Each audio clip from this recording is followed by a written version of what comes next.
Assalamualaikum warahmatullahi wabarakatuh.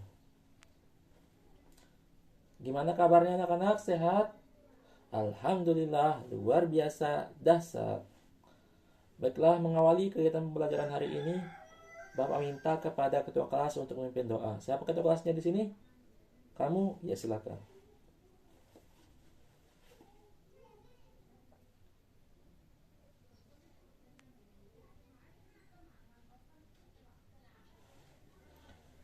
Waalaikumsalam warahmatullahi wabarakatuh.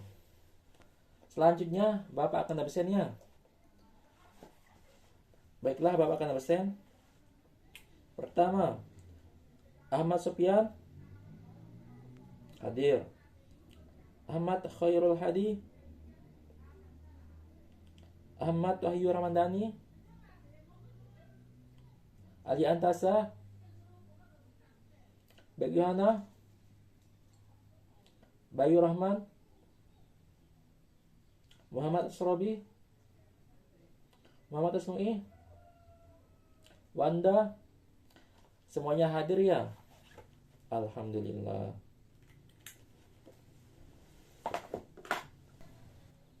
Baiklah anak-anak, sebelum kegiatan pembelajaran dimulai, Bapak ada ice breaking untuk kalian agar kalian lebih semangat untuk belajar.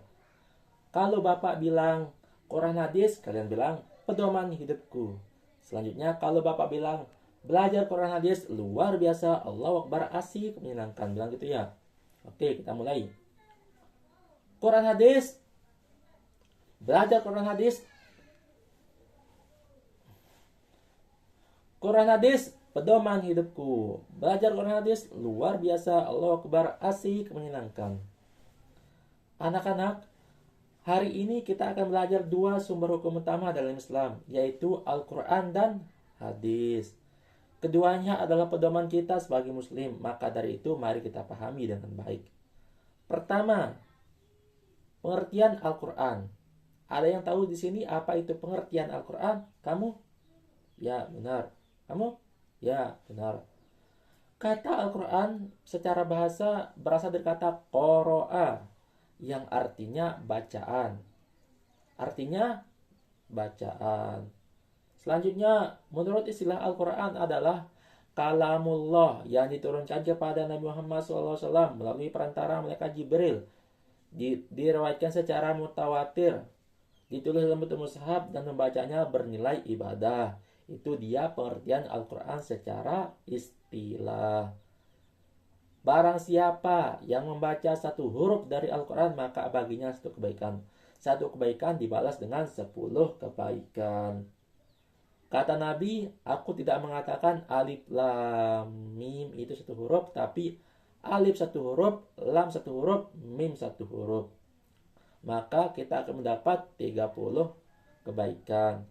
Hadis riwayat Tirmizi, nomor hadis 2910. Selanjutnya, ciri-ciri Al-Quran. Ciri-ciri Al-Quran itu ada banyak sebenarnya anak-anak, tapi yang saya sebutkan hanya 4 di sini. Pertama, 1. Diturunkan dalam bentuk bahasa Arab. 2. Terjaga keasliannya hingga akhir zaman. Ketiga, tidak bisa ditiru oleh manusia. Dan keempat adalah sebagai petunjuk hidup atau hudal linnas, petunjuk hidup. Baiklah, kita lanjut ke pengertian hadis. Hadis secara bahasa berarti perkataan atau berita. Perkataan atau berita. Secara istilah, hadis adalah segala sesuatu yang berasal dari Nabi Muhammad SAW, baik berupa perkataan atau qaul, perbuatan atau fi'il, dan persetujuan atau takrir maupun sifat fisik dan akhlak beliau. Itu hadis menurut istilah. Contoh hadis terdapat yang diriwayatkan dari Imam Bukhari dan Muslim. Innamal a'malu bin niat. Sesungguhnya amal itu tergantung pada niatnya. Kita lanjut ke jenis-jenis hadis. Jenis-jenis hadis ada namanya. 1. Hadis qauliyah. Hadis qauliyah adalah hadis yang berupa perkataan atau ucapan dari Nabi Muhammad Sallallahu Alaihi Wasallam. Itu dia hadis qauliyah. Contoh hadis qauliyah yang artinya dari sahabat Anas bin Malik, sesungguhnya Rasulullah SAW bersabda, barang siapa yang mengunjungi orang yang alim, maka dia benar-benar telah mengunjungiku. Dan barang siapa yang telah mengunjungiku, dan maka wajib baginya syafaatku. Dan barang siapa dan baginya setiap langkah adalah pahala orang yang mati syahid. Itu contoh dari hadis qauliyah. Kedua, ada namanya hadis fi'liyah. Hadis yang berupa perbuatan atau tindakan Nabi Muhammad Shallallahu Alaihi Wasallam.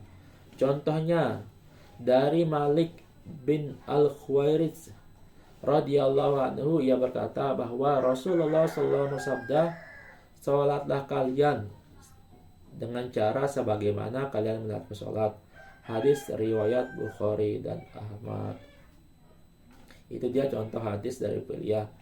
Ketiga, ada namanya hadis takririyah, yaitu hadis yang berupa persetujuan Nabi Muhammad SAW. Contohnya nyata apa itu hadis takririyah dapat ditemukan dalam hadis sahih riwayat Bukhari. Suatu ketika sahabat Khalid bin Walid memakan daging dof atau sejenis biawak gurun yang dihidangkan di hadapan Nabi Muhammad SAW. Ketika hal itu terjadi, Nabi tidak ikut memakannya, tetapi beliau juga tidak melarang tindakan tersebut.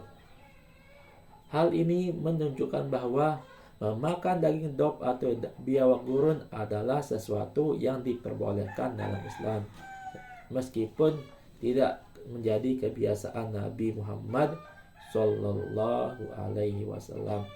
Itu dia jenis-jenis hadis. Sikap Nabi menunjukkan fleksibilitas Islam terhadap kebiasaan memakan makanan lokal.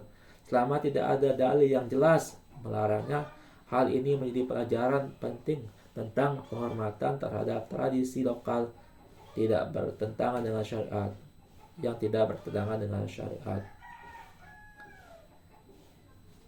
Ketiga, kita lanjut tentang fungsi Al-Quran. Al-Quran memiliki banyak fungsi, diantaranya 1. Petunjuk hidup atau hudan.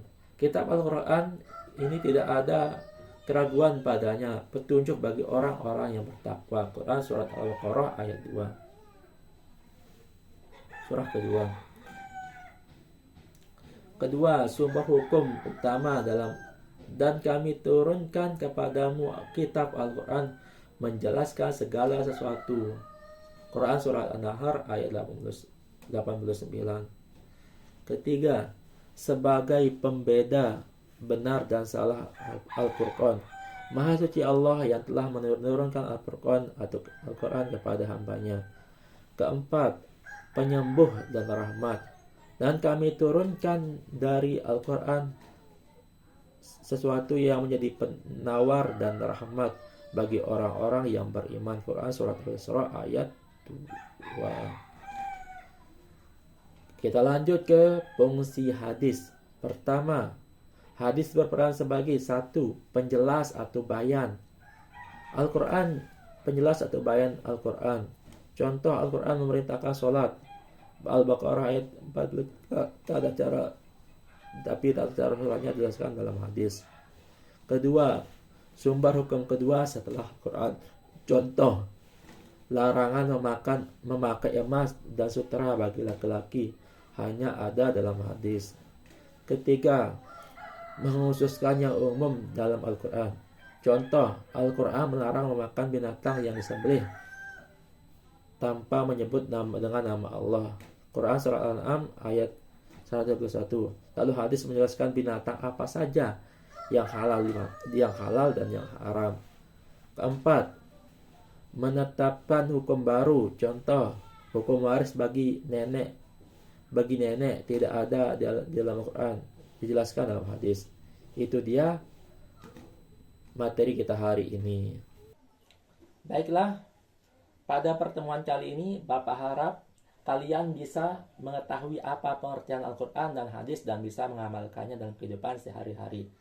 Sampai di sini ada yang ingin bertanya tentang materi kita hari ini yang belum paham? Silakan bertanya sekarang juga. Tidak ada ya? Berarti sudah paham semua? Alhamdulillah. Apa kesimpulan pembelajaran kita hari ini? Kamu? Ya, silakan.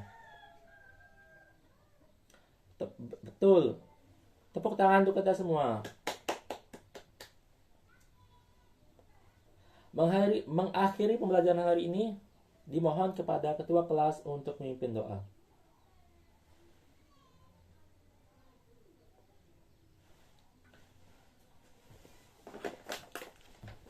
Terima kasih atas pembelajaran hari ini. Apabila Bapak ada kesalahan kata, baik disengaja ataupun tidak disengaja, mohon dimaafkannya. Tetap semangat, jaga kesehatan, dan jangan lupa belajar. Karena dengan belajar, hidup kita menjadi lancar. Terima kasih. Wallahu muwaffiq wal hadi ila sabilir rasyad. Assalamualaikum warahmatullahi wabarakatuh.